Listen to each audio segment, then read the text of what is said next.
So we've got several things we want to do today. The tryptamine that we tried to recrystallize from hexane and ethanol has crystallized again, so we have some nice kind of golden brown crystals. One of the other solvents that the literature reports that you can recrystallize tryptamine from is a mixture of chloroform and petroleum ether. They don't tell us what ratio of chloroform and petroleum ether. So again, we're going to be guessing a little bit as to what to work with. But I'm going to put a boiling stone in, additional one. The other boiling stone is still in there, but it's probably clogged. And I'm going to heat some chloroform and some petroleum ether separately in 2 of these flasks with a boiling stone in each of those. Chloroform boils at about 61 degrees. And the petroleum ether boils very low at about 35 degrees. What we probably have is a situation where it's more soluble in chloroform than it is in petroleum ether. So I would expect that we'd be needing to add, and we're going to turn this up about 100, halfway between 100 and 150 to get that boiling. So I suspect that we'll have to add, some petroleum ether, maybe a milliliter or so, and start heating that, and then add just enough chloroform to get it to go in. So I'm going to add a little bit more petroleum ether because I know that's going to evaporate away faster. And I've got my 2 pipettes here so I can transfer material. So I'm pretty sure that the petroleum ether is going to be present in larger quantities than the chloroform. So we'll get those boiling. The other thing we want to do is we want to try to recrystallize our trans-cinnamic acid. And the literature does report that trans-cinnamic acid has been recrystallized from a 4-to-1 mixture of aqueous ethanol, so 4 parts of water to 1 part ethanol. So I can make up some solvent for that in 50 milliliter Erlenmeyer, where I take some distilled water, and I'm not sure how much I need, but I don't have very much of the cinnamic acid, so my guess is if I make up about 25 milliliters of this, that will probably be sufficient. So I'll need 5 milliliters of ethanol and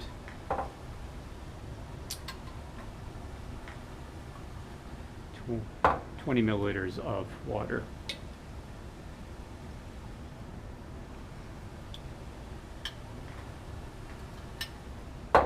And then we'll heat that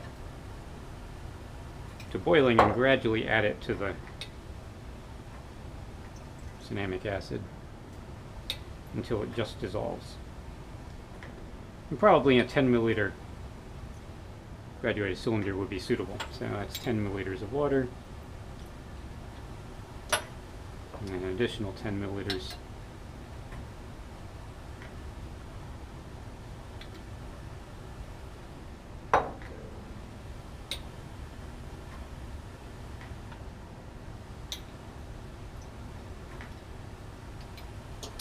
And then 5 milliliters of ethanol. Petroleum ether is already boiling, so I'm almost ready to go over there on the tryptamine front. We've got our 5 milliliters of ethanol.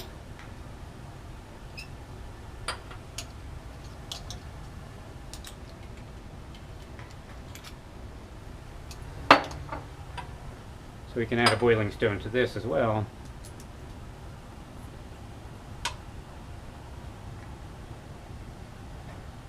And we can set that on there to start heating.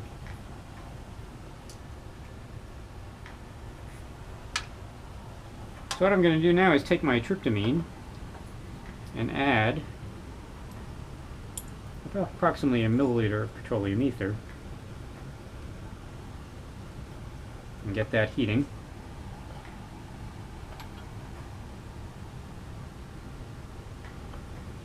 maybe a second milliliter of petroleum ether.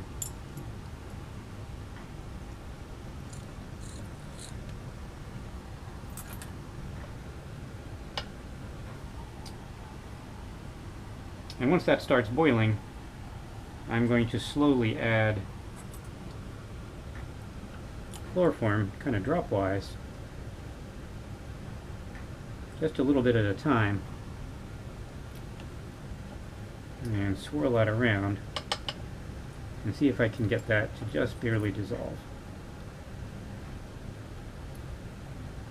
and not use too much chloroform. And I may need to add some more petroleum ether from time to time because, as I said, the petroleum ether boils much lower than the chloroform, so it's going to have a tendency to boil away.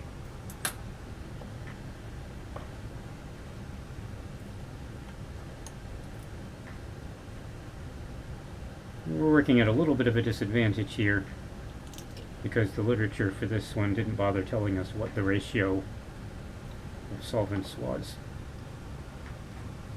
It always makes it a little more difficult to do a recrystallization.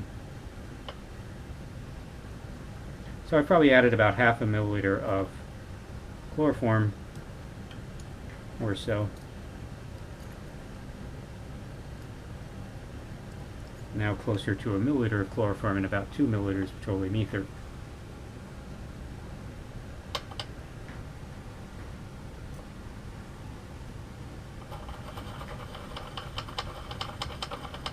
And as I said, I'm evaporating petroleum ether away as time goes on, so I may have to replenish that. So there's kind of an art to recrystallizations when you're working with mixed solvent systems like this, and guessing what the ratio should be in order to get the optimum result.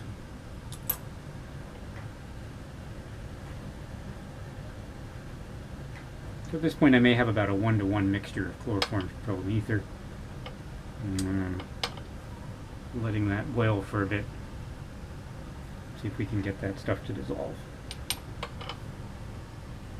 Meanwhile, I'm going to grab another 10 milliliter Erlenmeyer flask. Yeah, I don't have any good ones there. Those all have really narrow necks. I'll have to get one from a different source. So it still doesn't seem to want to dissolve.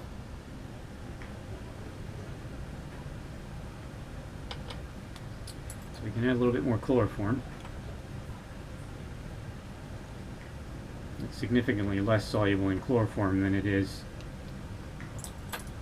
in ethanol. I'll let that sit for a bit. See if I can find some nice wide mouth 10 milliliter Erlenmeyer flasks.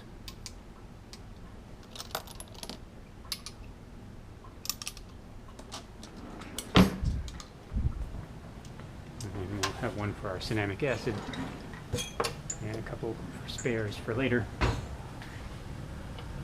next time we need them.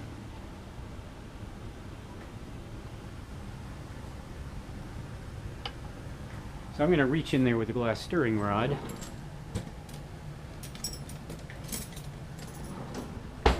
and see if I can break that solid up a little bit. It's kind of attached to the sides of the flask, and get that to dissolve.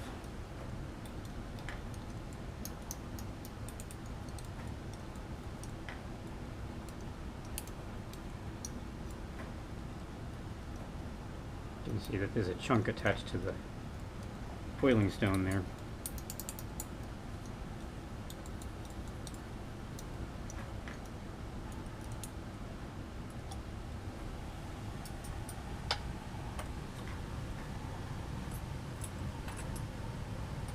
We'll get that boiling again.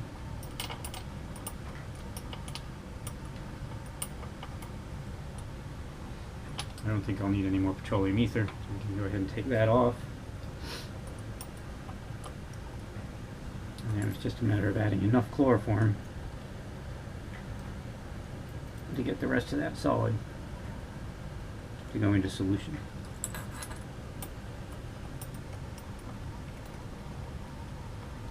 And sometimes it takes a while, so you have to be a little bit patient. Because if you get impatient and add too much solvent, then when we cool it, we're not going to have any luck getting crystals out.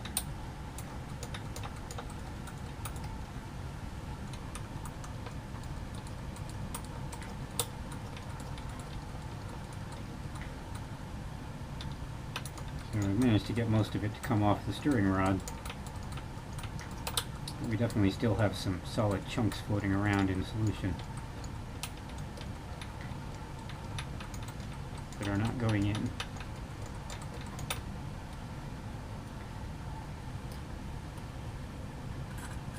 So perhaps a little bit more chloroform is required.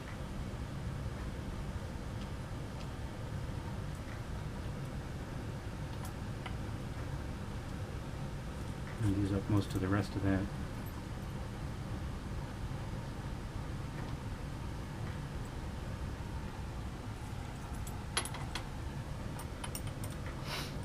And definitely the amount of solid is reducing. And let that boil and stir. Just take the last bits of this hot chloroform.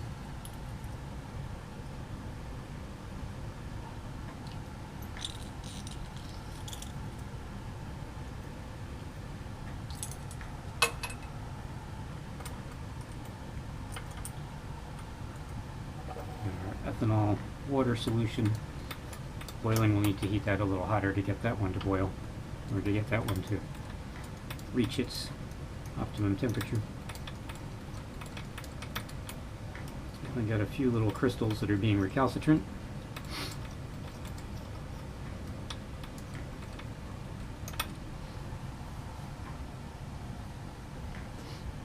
But I think I've added enough solvent given the amount of solid that we had, which wasn't all that much.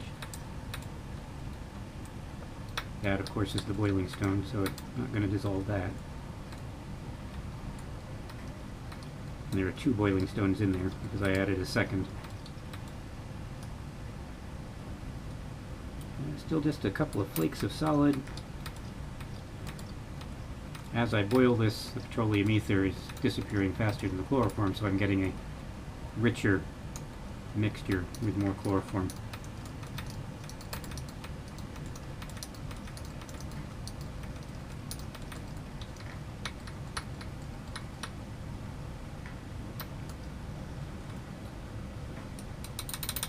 So it now appears that my solid is pretty much dissolved.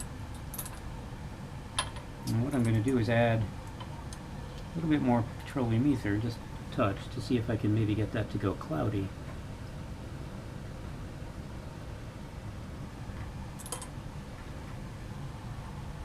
And then I'm going to take that off the heat and let that slowly cool,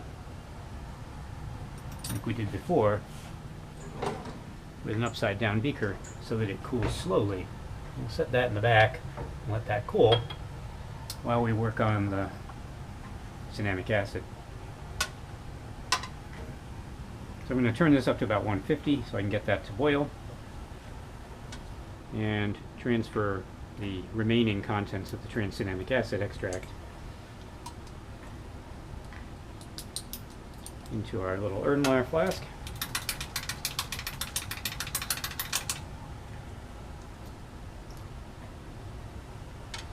And add a boiling stone.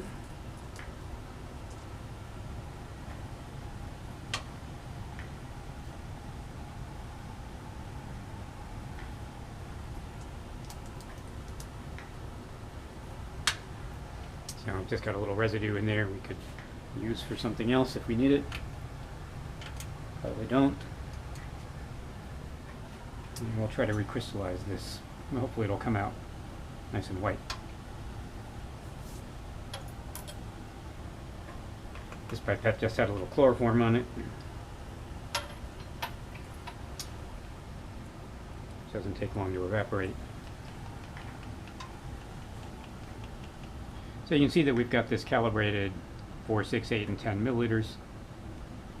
So it holds more than 10 total. And it's got that same joint on there that all our other 1410 glassware has on it in drawer D. So it actually, fits the same cap, same size cap.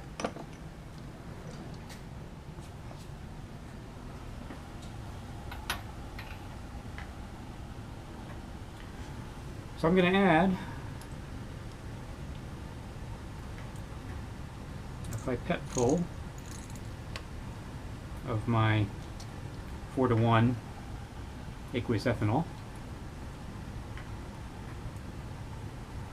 and set that in there to get that boiling, and then just gradually add more hot solvent until we just get that into solution. So I should be able to set those side by side and get those both boiling. And as I said, a little higher temperature than the chloroform and PET ether that we're using for the tryptamine. So if we're lucky, the tryptamine will come out of solution now. And if we're not, chloroform and PET ether are easy to boil away, and we can try something else. This one with the cinnamic acid really should work, since the literature told us the ratio to use, which is very helpful.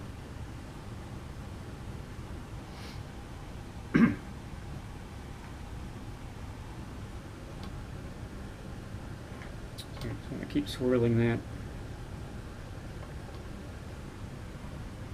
You see that it's starting to become a slightly colored solution.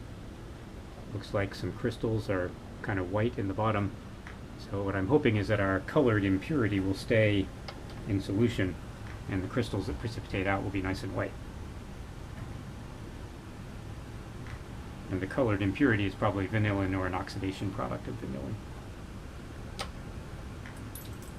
So it looks like I probably need a little bit more. I can add another milliliter or so of solvent. Second pipettefull. And get that boiling.